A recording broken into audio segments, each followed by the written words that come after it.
నీవు దేవుడవు నేనొక జీవుడ ఈ విధికి ఇద్దరికింత అంతరువు నీవు దేవుడవు నేనొక జీవుడ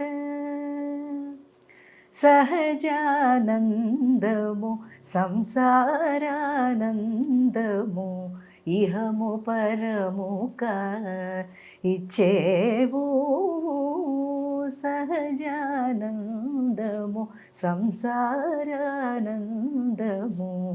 ఇహము పరముక ఇచ్చేవు అహిపతి శ్రీ వెంకటాధిపని కృప అహిపతి శ్రీ వెంకటాధిపని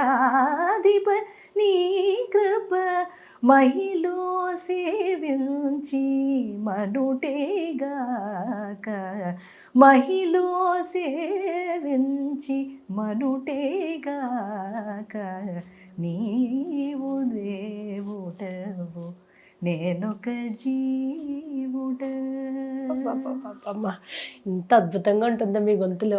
ఈ జీవుడు దేవుడైతే ఉన్నది దేవుడే నిజానికి, కానీ కొంత భ్రమ భ్రాంతి ఉంది కదా. ఇదంతా తొలగాలి తొలగాలి అని అంటే నిరంతరం ఆయనని చూస్తూనే ఉండాలిగా. ఎప్పుడు పిలుస్తాడో తెలియదు, అది ఎప్పుడూ ఓపెన్గా ఉండదు. అక్కడ అంతా ఓపెన్గా ఉంటుంది, మనం ఎప్పుడైనా ప్రార్థన చేయొచ్చు అంటారు, తప్పది.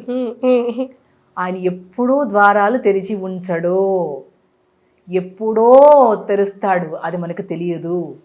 అంతవరకు ఈ జీవుడు నిరీక్షించడం కోసం ఈ కాన్షియస్ని ఎప్పుడు మేల్కాంచి ఉండమని చెప్పడం కోసం ఇన్ని వేల సంకీర్తనలు.